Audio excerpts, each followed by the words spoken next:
Buenas tardes a todos. Mi nombre es Diego Valenzuela. Yo trabajo actualmente en IBM de Chile. Acá son las 7 de la tarde, así que estamos después del trabajo. Y hoy día les quiero conversar sobre Design Thinking y las metodologías ágiles.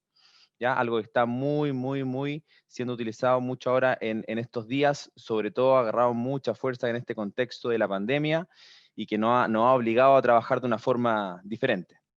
Entonces vamos a hablar un poquito hoy día de lo que es Design Thinking, y lo más importante entre Design Thinking es los fundamentos, que entendamos el por qué se trabaja de esa forma y cómo se trabaja, las fases técnicas, y después vamos a hablar de Agile, las metodologías ágiles, con los valores, este mindset que también es muy importante, principios, prácticas, y finalmente cerramos con Scrum y Kanban, que son dos prácticas que son de las más utilizadas dentro de la metodología ágil.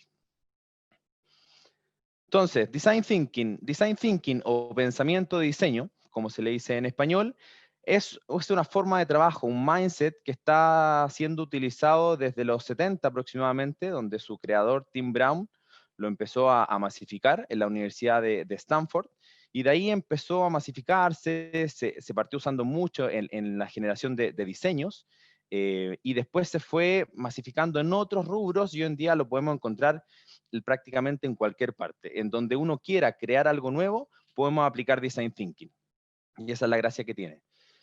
Entonces, vamos a partir por los fundamentos, que es lo más importante, es siempre el foco en el usuario. A diferencia de cualquier otra forma de generar un diseño, un prototipo, este parte con enfocándose en el usuario, empatizando. Si logramos empatizar con la persona, quien necesita la solución, quien tiene el problema, vamos a poder generar soluciones mucho más potentes. Muchas veces nos hemos encontrado quizás con diseños que nacen de otras necesidades, de quizás una idea buena que a alguno se le ocurrió y lo pone, lo masifica y crea el producto, pero quizás no es la que la gente necesita. Entonces hay que partir siempre con el foco en los usuarios. Luego tenemos la colaboración entre equipos multidisciplinarios. Si yo me junto con gente que piensa igual a mí, probablemente las ideas que tengamos no sean tan innovadoras y sean todas más o menos similares. Por eso es importante juntarse con equipos multidisciplinarios que tengan formas diferentes de pensar y de hacer las cosas, y de esa forma vamos a alcanzar una innovación y una creatividad superior. Y por último, la iteración rápida. Este es el logo que tiene Design Thinking, y no es porque sí, tiene esta forma de infinito porque esto es algo que es continuo. Observamos, reflexionamos, hacemos, testeamos, prototipamos, volvemos a hacer, y así hasta que llegamos a un producto que satisface 100% las necesidades de nuestros usuarios. Estas son las fases que tiene Design Thinking. Partimos por, como habíamos dicho inicialmente, el foco en el usuario, empatizar. Vamos a partir por esa fase, que es una visión que tiene que estar centrada en la persona, en el humano, en qué problemas tiene, en conocer a la persona, y por eso hay muchas técnicas que vamos a ver un poquito más adelante, hablar de ellas porque son muchísimas. Partimos por eso. Una vez que empatizamos, podemos recién empezar a definir cuál es el problem statement, y después empezar a ver cómo abarcar este problema que tienen los usuarios. Fase 3, la ideación. Ahí empezamos con la lluvia de ideas, empezamos a buscar una forma creativa de solucionar el problema de las personas que ya habíamos visto. Después prototipamos, vemos cuál sería el producto que podemos generar, y finalmente testeamos. Y ojalá que las mismas personas que empatizamos puedan testear, y así tenemos el ciclo completo. Si esto no nos satisface, volvemos a empezar. Es algo que es iterativo y podemos seguir continuamente. Hay muchos ejemplos de desarrollos que se han generado después de hacer un design thinking y tienen mucho más éxito que otros que han nacido de una idea simplemente que no fue testeado, que no partió de una necesidad del usuario.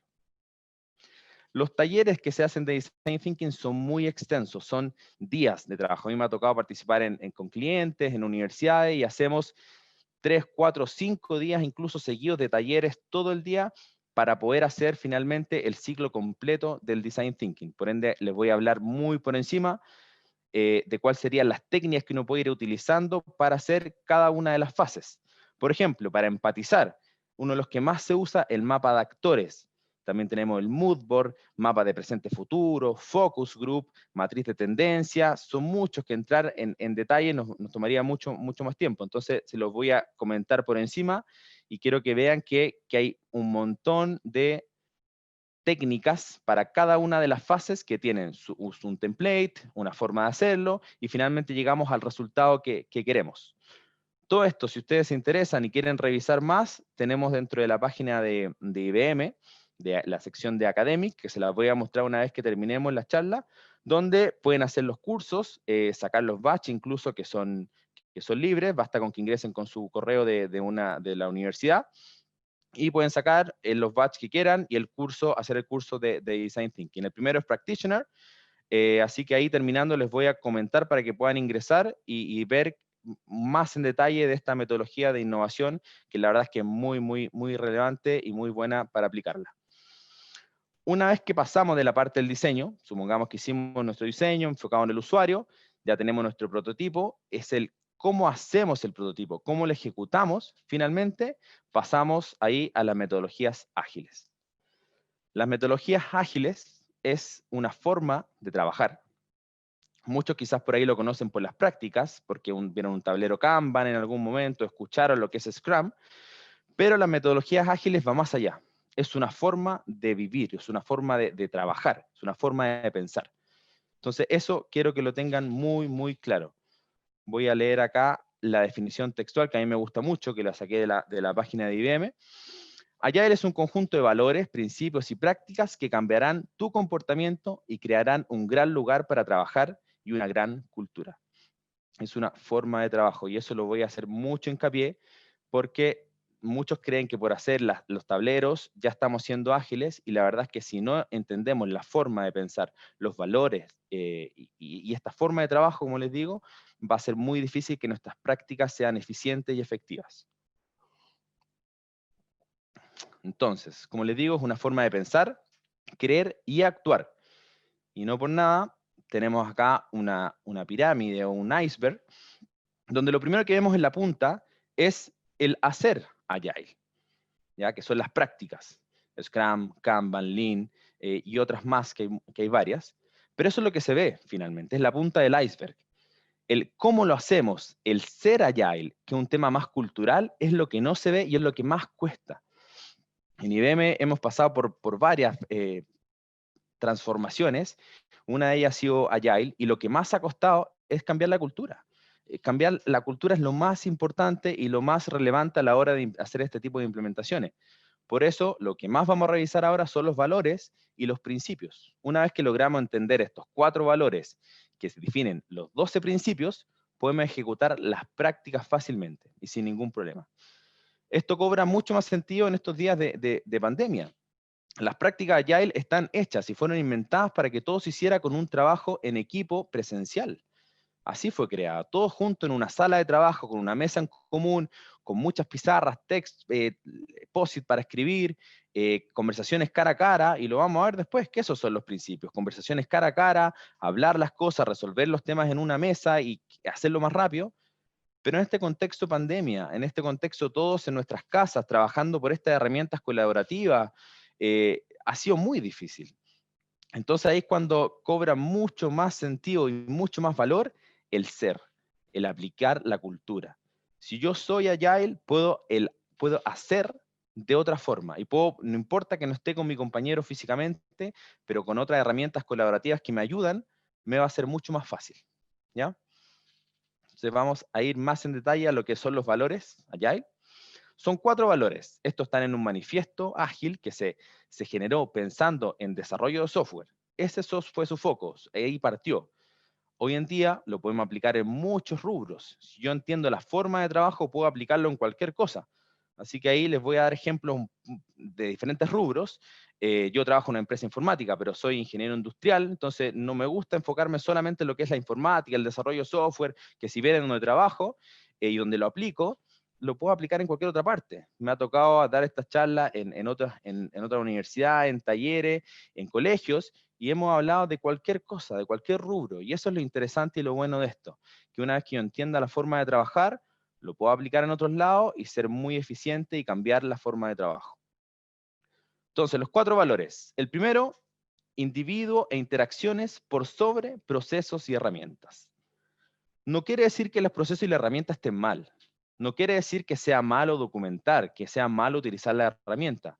Pero sí Agile nos dice que es mejor los individuos, las interacciones cara a cara, que por sobre dejar las cosas documentadas y sobre las herramientas. En los trabajos de oficina, ¿quién no le ha pasado que yo estoy sentado en mi puesto de trabajo, cuando podíamos ir obviamente, estoy sentado en mi puesto de trabajo y aún tengo un compañero detrás mío, adelante o por el costado, y en vez de ir a hablarle, en vez de llamarlo o pararme a hablarlo, le mando un correo? Eso lo hace todo más lento, porque la otra persona que está recibiendo recibe 100 correos en el día. De ahí a que llegue el mío y que me responda y que podamos llegar a una conclusión y a lo que yo necesito, pueden pasar días. Entonces, lo que dice Agile es, hablemos, parémonos, interactuemos, juntémonos todos en una sala y trabajemos en base a un objetivo. No nos mandemos correo, no generemos documentación extensiva, no hagamos esas cosas que lo hacíamos en metodología tradicional.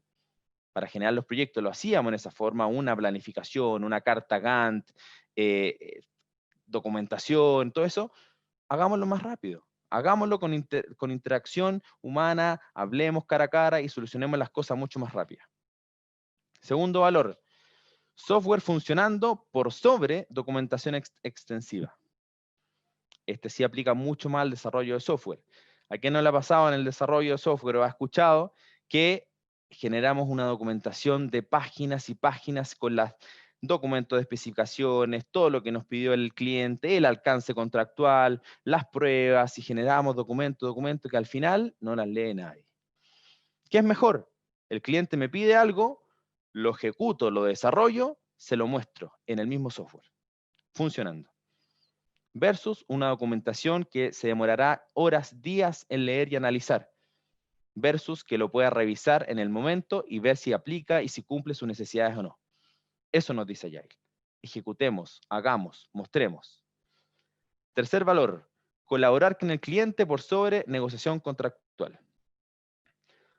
Cuando trabajamos con cliente hay un marco, ¿cierto? Un marco contractual que nos dice cuál es el alcance del servicio, cuándo se firmó, hasta cuándo tenemos servicio, la facturación, un montón de cosas que nos limitan a trabajar.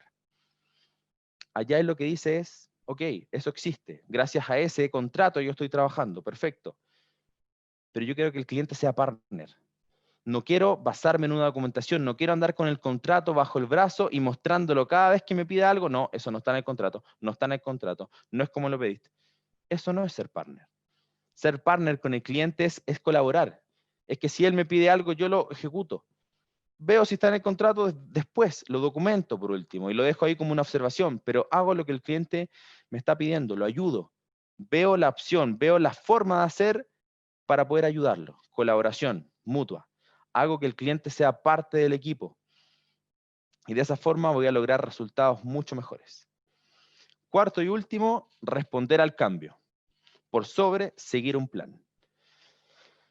¿Qué hubiese pasado si antes de la pandemia, sin saber que iba a pasar todo esto, yo tengo un plan de trabajo para sacar una aplicación X en septiembre del 2020 y estaba todo armado para hacerlo? Llega la pandemia. ¿Qué hago? Dejo el plan ahí, lo sigo ejecutando sin mediar nada, no miro nada más que mi carta Gantt y ejecuto, no me importa el contexto. No, tengo que saber ajustar, tengo que saber responder al cambio, adelantar quizá un lanzamiento, retrasarlo, hacer algo diferente, cambiar totalmente el proyecto. Eso es, hay que ser colaborativo, hay que estar respondiendo.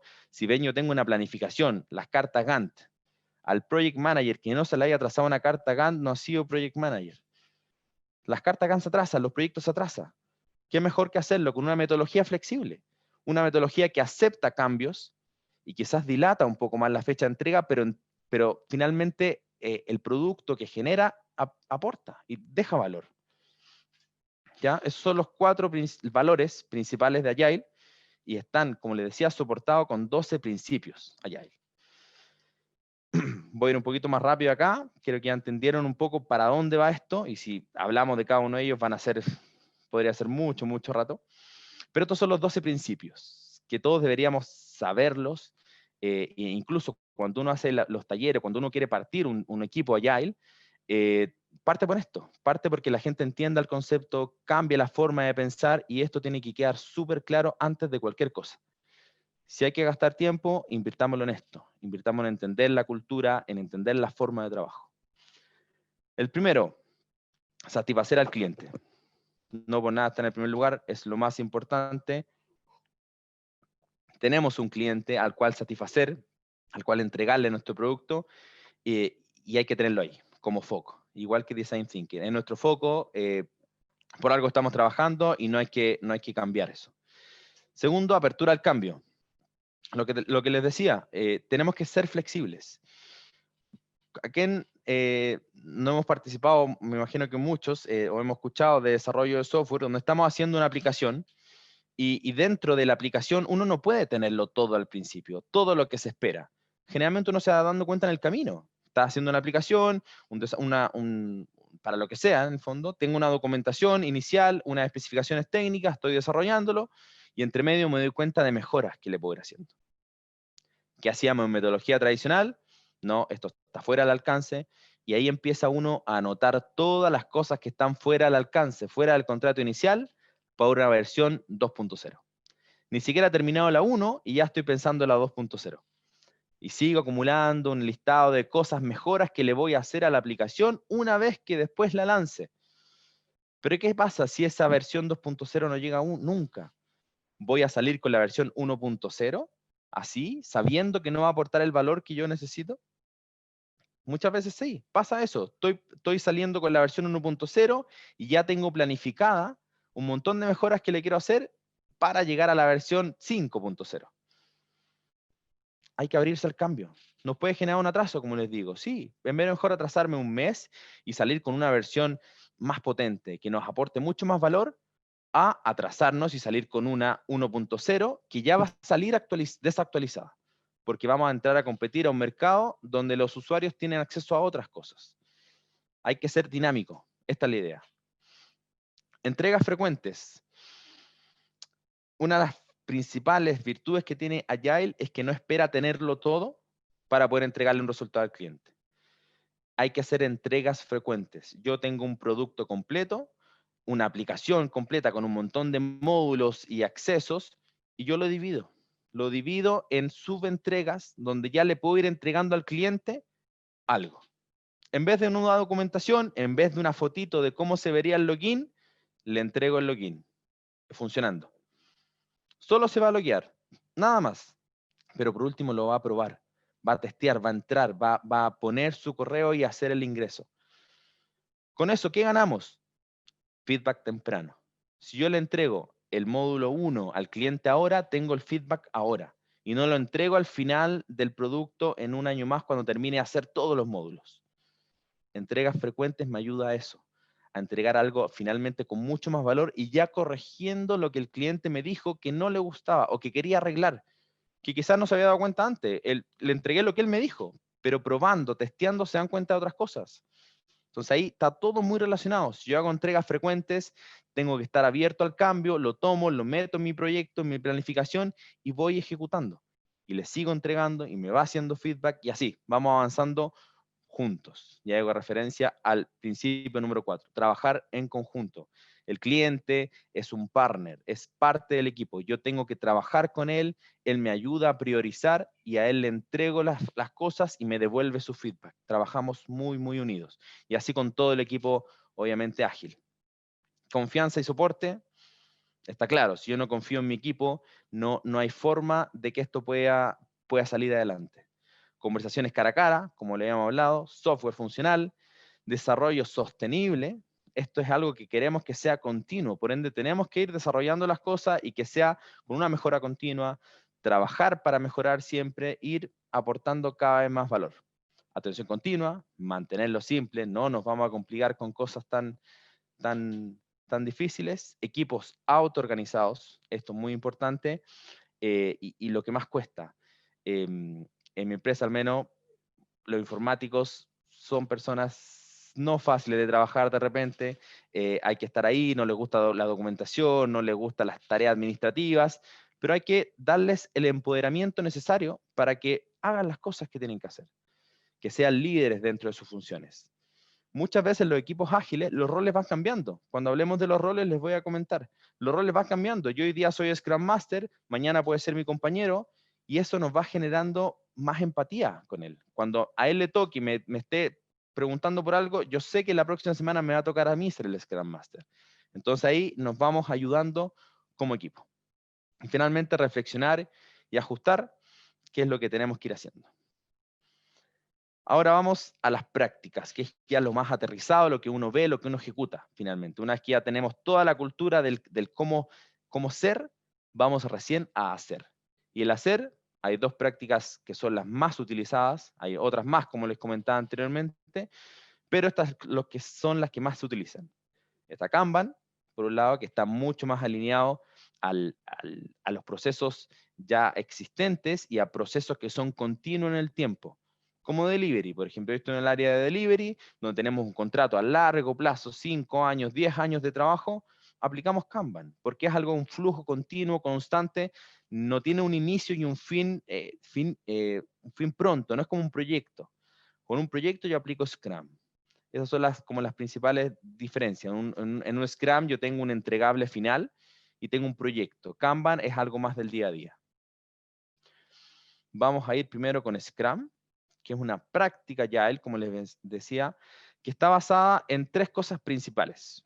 Uno, es iterativo, o sea, vamos haciendo ciclos que se denominan sprint, que no tienen que durar más de 4 semanas, o sea, son ciclos cortos, donde al final de cada sprint yo tengo un entregable. Termino un sprint y entrego algo. Esa es la gracia de Scrum, ¿ya? Ingreso con un objetivo que es acotado, que lo voy a ejecutar en 2 a 4 semanas y salgo con un entregable. Luego sigo con el sprint 2, 3 y así algo continuo. Es incremental. Después de cada sprint, yo entrego algo, ¿cierto? Y el primer entregable se va a sumar con el entregable 2 y voy a armar algo más completo. El entregable 3, después el entregable 4, 5 y así voy hasta tener el producto completo. Ya no entrego funcionalidades separadas porque sí, no, voy haciendo cada vez un poquito más grande mi producto final.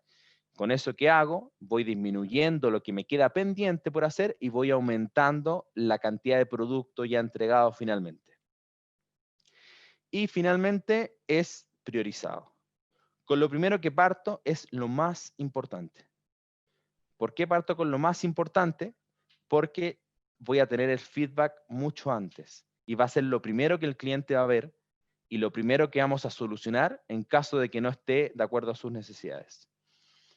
Entrego lo más importante para el cliente, me da su feedback temprano y me quedan todos los otros sprints para poder arreglar lo que haya que arreglar o hacer los ajustes necesarios. Puede ser que yo partí con 10 sprints. Dije, tengo que hacer este proyecto, en 10 sprints lo hacemos. Pero si el cliente en la primera parte, en lo que más le aporta valor, me pide modificar cosas, lo voy a añadir a todo mi backlog, todo lo que me queda pendiente, y quizás no lo voy a hacer en 10, lo voy a hacer en 12 o en 15 sprints. Pero lo importante es entregar algo de valor. ¿Ya? Ese es el foco principal de las metodologías ágiles, ser flexible, ir como lo vimos en los principios, en los valores, adaptándose a las necesidades que van teniendo los clientes. ¿Cómo se decompone un proyecto Scrum? Un proyecto Scrum parte de una necesidad, ¿cierto? Generalmente las aplicaciones, lo que hacemos en desarrollo de software, viene por algo, no se da porque sí. Entonces, si partimos pensando en que hicimos, ojalá, Design Thinking, pusimos al usuario al medio, con una necesidad que tenía, y finalmente dijimos, vamos a hacer una aplicación que resuelva cierta necesidad de un usuario, y esa va a ser mi necesidad. Si yo quiero hacer una aplicación, por ejemplo, para hacer venta mediante una aplicación del celular, venta de un producto X, voy a tener una necesidad, que es realizar ventas, ¿cierto? Y eso va a ser lo que el negocio le transmite a toda la organización y es el objetivo principal, y lo tengo que tener muy en mente. ¿Por qué lo tengo que tener muy, muy en mente? Porque después cuando yo priorice, tengo que apuntar siempre a la necesidad, resolviendo esa necesidad, aportando valor a la necesidad, y no hago algo porque sí. Generalmente pasa que cuando se va decomponiendo, llegamos a las tareas y el desarrollador que está ejecutando finalmente el producto no sabe por qué lo está haciendo. Está haciendo algo, una aplicación que no sabe por qué nació, de dónde viene y finalmente no le aporta el valor necesario. Entonces, por ende, es importante decomponerlo, pero siempre teniendo en claro la necesidad del negocio. Una vez que tenemos la necesidad, se decompone esto y llegamos a las user story.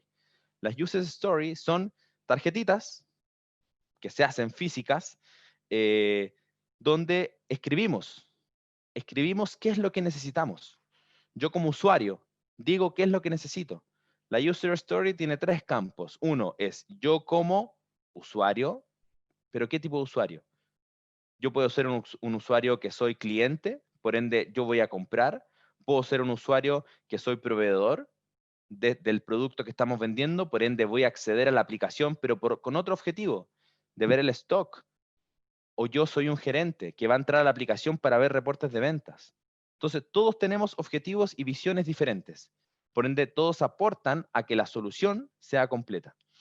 Entonces, yo como gerente de ventas necesito, y es importante la necesidad, necesito acceder a la reportería en línea, por ejemplo, y esa tiene que estar acorde con la necesidad del negocio, para mejorar los indicadores de ventas, por ejemplo. Muchas veces se hace que se aplica un doble para. ¿Por qué necesito mejorar las ventas?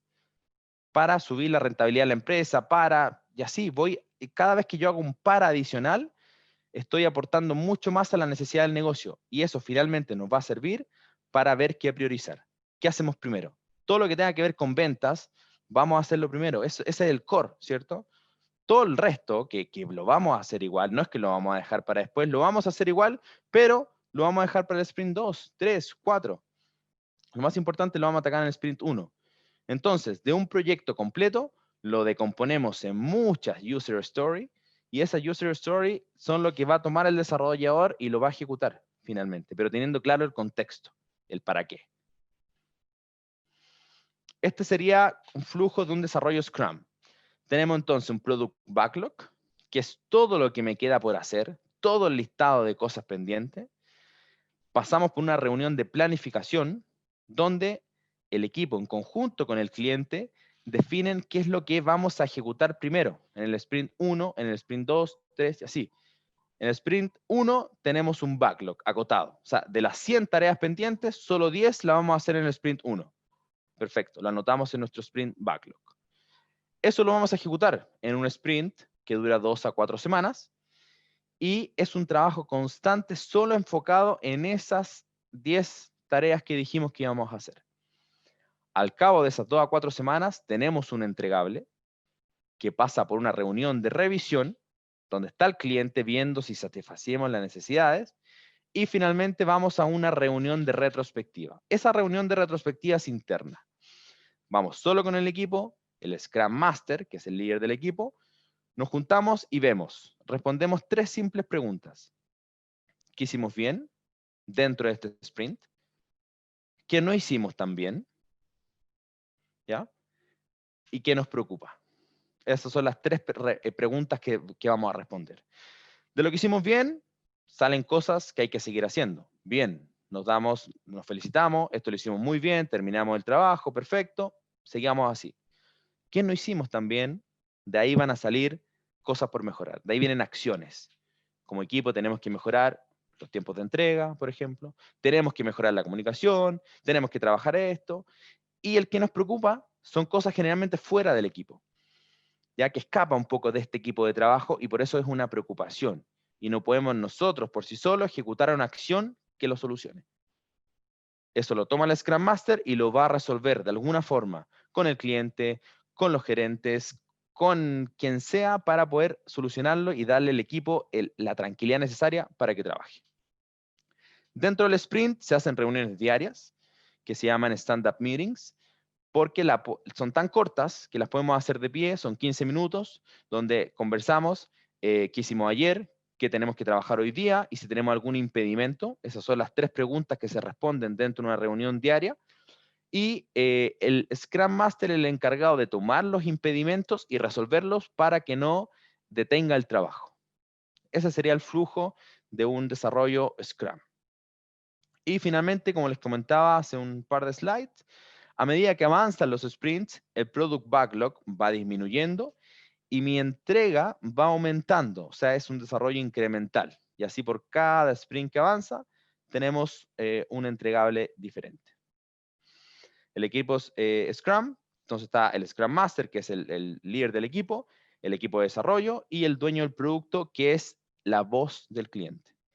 Puede ser el cliente en sí, pero generalmente es la voz del cliente, es una persona que está de cara al cliente y transmite al equipo todo lo que el cliente necesita y nos ayuda a priorizar y ver qué vamos haciendo primero.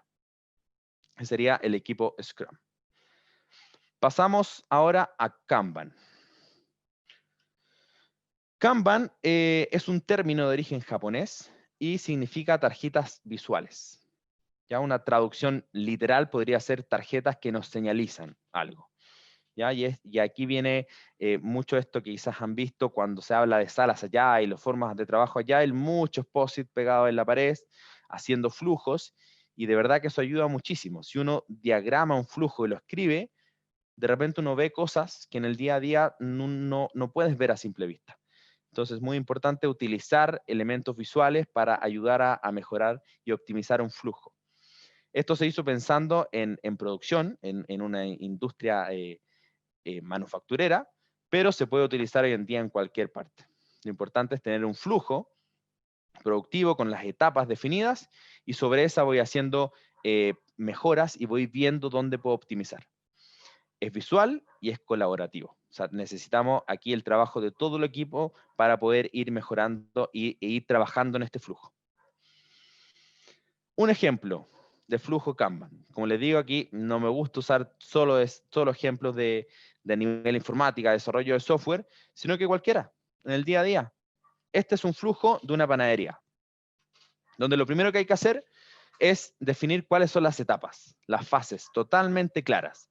Pedidos, después viene el batido, el horno, relleno, decorado, finalmente el packaging y delivery. Una vez que yo tengo un flujo ya establecido y con las etapas claras, lo siguiente que hago para poder mejorar, ver los tiempos. Supongamos que esto está en minutos, o sea, que por la fase de batido yo me demoro 8 minutos. Horneado 40, relleno 10, 60 y 5 minutos. O sea, yo puedo sumar los tiempos y tengo finalmente el tiempo total que me demoro en producir un pastel. Eso lo hago si yo ya tengo un flujo y estoy trabajando, lo puedo usar, tengo que hacerlo con información histórica. Reviso los tickets, hago un análisis, mido los tiempos y saco promedios y finalmente tengo mi flujo con sus tiempos respectivos. Lo primero que nos sirve de escribirlo, ver cuánto tiempo nos demoramos y dónde podemos hacer mejoras. Claramente, si yo tengo una persona encargada de cada uno de estos flujos, tengo tiempo ocioso, ¿cierto? Porque si yo tengo una persona en packaging esperando, va a tener que esperar 60 minutos para que llegue otro pastel más para que pueda envolver y entregar. Entonces, ¿qué puedo hacer? Que la misma persona que hace el batido, por ejemplo, una vez que se desocupa, pasa a relleno y esta misma persona puede pasar a packaging. O sea, hago optimizaciones en base a los tiempos que ya tengo. Y lo otro importante es que puedo limitar el tiempo de trabajo. O sea, la capacidad que tiene la persona de hacer packaging claramente no es la misma, es mucho mayor que la capacidad que tiene el decorado. Y eso en Kanban y en Agile se llama el WIP, que es el Work in Progress. Yo tengo que saber limitar por cada fase cuál es mi Work in Progress, cuál es mi número exacto que me permita a mí ser lo más eficiente posible. 1, 2, 3, 4, va a depender de la fase, va a depender de la gente que tengo destinada a hacer esa actividad y va a depender de la duración de cada actividad. Entonces, lo más importante es limitar el WIP, no hacer más de lo que puedo hacer, no llenar de tiempos de espera para poder empezar a ejecutar las actividades. Eso es lo principal del flujo Kanban. Kanban también tiene sus prácticas y sus principios. Y como les digo, esto es lo más importante. 4 principios generales, 7 principios operacionales, 6 prácticas. Todas se aplican sobre un proceso existente. Vamos a hablar de ellas para que nos quede muy, muy claro. Los 4 principios generales es comenzar con lo que haces ahora. No tenemos por qué esperar después. Partamos ahora. ¿Ya? Dejemos de empezar para empezar a terminar. O sea, hagamos lo que hay que hacer ahora. Mucho nos pasa que estamos haciendo un montón de cosas a la vez. mandando un WhatsApp, en una reunión, haciendo un reporte, y eso nos genera nada más que errores. ¿Quién no le ha pasado que cuando WhatsApp no podía eliminar los mensajes, no le mandamos un WhatsApp a una persona incorrecta y le generó algún problema? Hoy en día, por suerte, se pueden borrar, pero igual queda ahí el mensaje ha sido eliminado. Entonces, es porque hacemos múltiples cosas a la vez. Entonces, comienza con lo que haces ahora y no hagamos otras cosas diferentes. Acuerden perseguir el cambio evolutivo, es un principio ágil, o sea, tenemos que ir mejorando, mejorando, mejorando. Como les decía, esto podemos ir rotando los roles. Inicialmente, respetemos los roles hasta que haya una madurez del equipo y después podemos ir cambiando un poco la responsabilidad y los títulos que a cada uno le van tocando. Y finalmente, fomentar actos de liderazgo en todos los niveles. Tienen que ser equipos autogestionados. No hay supervisión, tienen que ser líderes cada uno de ellos. Hay un líder del equipo, pero él está viendo que el flujo avance, que cada uno haga las cosas que tiene que hacer y que no se quede nada en el medio pegado. Cuando uno ve un flujo, en flujo, cómo avanza, es mucho más simple que estar mirando cómo la gente trabaja. Uno tiene que ver cómo el flujo avanza, tiene que ser como una carretera. Claramente, si ingreso más pedidos de los que tiene mi equipo como capacidad, voy a generar un taco, un atochamiento, ¿cierto? Y por el otro lado, el otro extremo, si es que ingreso muy pocos autos, voy a generar tiempo ocioso, la gente se va a aburrir, no va a estar motivada. Tiene que haber una cantidad justa. Y ese limitar el WIP, hay que ir jugando, hay que ir buscando la cantidad exacta. Y eso lo hace el líder, pero con el compromiso y con todo el acto de liderazgo de todo el equipo. 7 principios operacionales, y esto lo vamos a ir haciendo más aterrizado, o sea, ya es algo operativo. Cuando yo tengo un flujo, cuando yo ya lo armé, ya lo establecí, lo principal es tomar el trabajo. No esperar que alguien me diga qué tengo que hacer. Si yo estoy haciendo el relleno, no espero que mi jefe me diga, oye, ahí que tienes que rellenar. No, yo sé lo que tengo que hacer, estoy viendo cómo avanza el flujo y lo tomo, lo ejecuto, lo entrego. Yo sé lo que hay que hacer. Solo tomar trabajo cuando haya capacidad. Ya lo he dicho, limitar el WIP. Si no tengo capacidad, porque ya estoy rellenando un pastel, no voy a rellenar otro mientras tanto. Si mi capacidad es uno, yo puedo hacer uno a la vez, hago uno a la vez. No más que eso. Realizar transferencias en pequeños lotes. Les voy a mostrar después un video que va a resumir todo esto de manera perfecta. Hacer menos es hacer más, finalmente. Si yo hago pequeños lotes y me enfoco en una sola cosa a la vez, el entregable final lo voy a hacer más rápido incluso, con menos errores. Entonces, limitar el WIP, hacer pequeñas cosas a la vez, es más eficiente. Priorizar por valor. Lo hemos hablado también. Manejar el riesgo. Construir cultura de extrema confianza. Yo confío en el equipo. Si son líderes, si son autogestionados, hay una confianza, sí o sí. Responder rápidamente y con atención a los cambios. Y todo esto, obviamente, como ya le he dicho, construir sobre un proceso en marcha. En cualquier proceso lo pueden hacer. Lo hacemos nosotros, donde en el equipo que yo trabajo lo hacemos diariamente, y en otros rubros yo sé que se hace porque esto es algo que se puede aplicar en todos lados. Y finalmente las prácticas, o sea, qué es lo que yo ejecuto finalmente, visualizo, escribo, y si escribo de verdad que marca mucho la diferencia, pruébenlo. Si no lo han hecho, escriban un flujo, aplica en su día a día, en su casa, cuando hacen las cosas. Visualizar, limitar el trabajo, limitar el WIP, gestionar el flujo, ver que el flujo avanza, hacer explícitas las políticas de gestión. Y no lo he mencionado, así que lo voy a detallar. ¿Qué es hacer explícitas las políticas de gestión? Es dejar súper acordado cuando termina una fase y comienza la otra. Eso lo dejo muy claro. ¿Qué es lo peor que le puede pasar a un flujo? Que se quede atascado, ¿cierto? Pero ¿qué es lo que es peor? Peor que se devuelva el flujo. Si yo voy en una autopista todo avanzando hacia un lado, en un sentido, no espero que alguien vuelva hacia el otro sentido.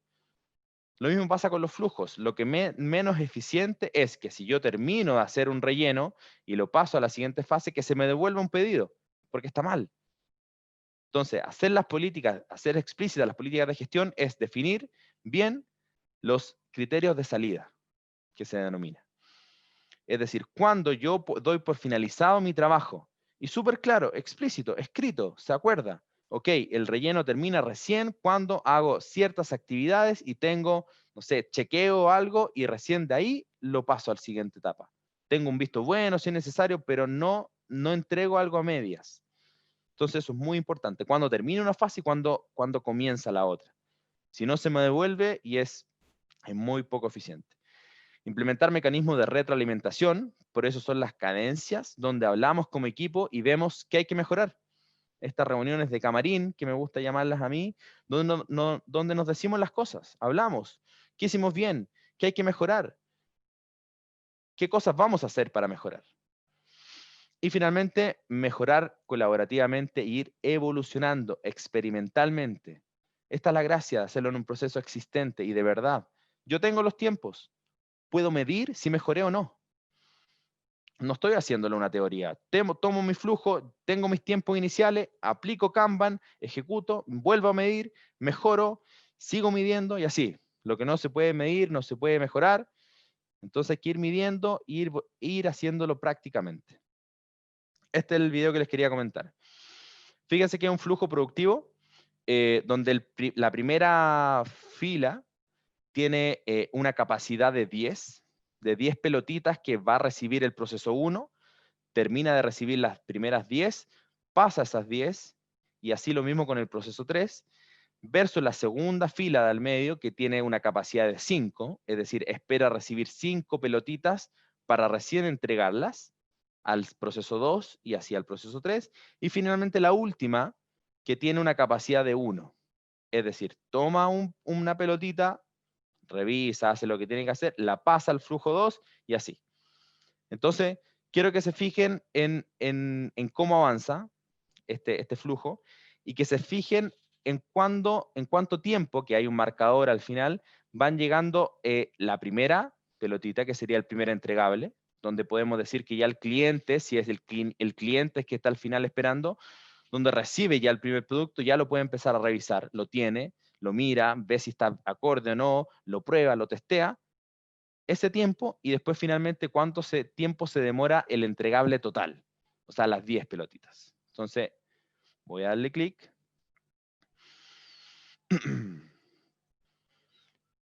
6 segundos. Se demoró el primer entregable en el último fila de producción. Y en las otras dos, todavía ni siquiera ha llegado el primero. Ahí ya al segundo 23 llegó recién el primer entregable en la fila 2. Y finalmente 29 segundos se demoró la totalidad en la fila 3. O sea, con un whip de 1, un whip bajo, en 29 segundos hicimos la transferencia completa. Y así los otros 41 segundos. Y la primera parte, la primera etapa de una capacidad de 10, lo terminó en más de un minuto. Eso es limitar el whip.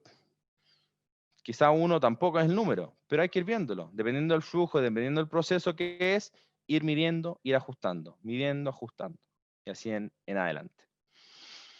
Los roles Kanban. Tenemos un líder del equipo que tiene que manejarlo. Tenemos un líder de requerimiento, que es la cara, la voz del cliente, que prioriza, y el equipo que está trabajando. ¿Ya? Aquí nos podemos ir rotando y podemos ir trabajando en conjunto. Las ceremonias, una reunión de replanificación o de planificación para ver qué vamos a hacer primero, una reunión Kanban, que se llama, y una reunión finalmente del estado del servicio. La reunión Kanban es como la reunión diaria que teníamos en Scrum. Y la retrospectiva, que es la ceremonia que a mí más me gusta al menos y que más nos permite mejorar. Y finalmente les quiero mostrar un flujo de trabajo real, que lo tomé prestado de mi empresa donde trabajo, y que es muy recurrente. Es algo así muy, muy informático, que es, este es un flujo de una creación de un ID, de un usuario, que el cliente nos pidió por un requerimiento, un ticket, y si lo diagramamos, porque es algo que hacemos recurrentemente, por ende podemos sacar los tiempos, estas serían las fases. O sea, yo recibo el ticket, valido que estén las aprobaciones y la asignación. La tercera fase es la creación propiamente tal del ID. Luego notifico al cliente y espero que él me apruebe en el fondo que el ID funciona, que la password ingresa, que tiene los roles que me pidió, y finalmente confirmo y cierro el ticket. Ya algo muy simple y recurrente. Como algo que yo hago generalmente y lo voy a aplicar sobre un flujo que ya estoy ejecutando, tengo los tiempos y es el AT que se pone ahí en las color amarillo, en las POSIT color amarillo. El AT es el Activity Time. O sea, me demoro 25 minutos en la validación primera, 120 minutos en creación del ID, 15 minutos en notificar y 10 minutos finalmente en el cierre. Esos son mis tiempos efectivos de trabajo. Entre medio, asumiendo que estas son actividades que hacen equipos diferentes, tengo tiempos de espera o waiting time. ¿Ya? Y estos waiting time son los que nos hacen ir dilatando un poco más el flujo. Hay waiting time de 60 minutos entre las primeras, la fase 1, la 2, y la 2 y la 3, que están ahí en el POSIT celeste. Después un waiting time de 2 minutos, asumiendo que todo está en minutos. Y finalmente, en la última etapa, hay un waiting time de 1440 minutos, o sea, un día. Ya sea, tengo que esperar un día para que el cliente me confirme y después pueda cerrar el ticket. Es un flujo ya con sus tiempos reales. Luego yo puedo sumar los tiempos y ver cuánto tiempo efectivo de trabajo tengo. O sea, si yo sumo las tarjetitas amarillas, tengo 170 minutos, pero tengo un waiting time de más de 1500 minutos. Con eso puedo sacar la eficiencia. La eficiencia no es netamente más que el tiempo efectivo de trabajo versus el tiempo total, que ahí sería 1732. Me da una eficiencia. Yo digo que la eficiencia de este proceso es 9,81%. ¿Es bueno? ¿Es malo?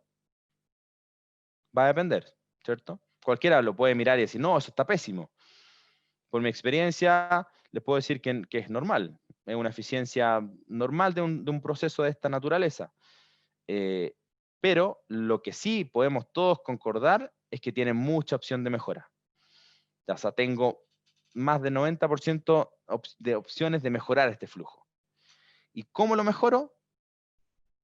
Una pregunta que les dejo mientras ahí para que mostrarle el segundo flujo.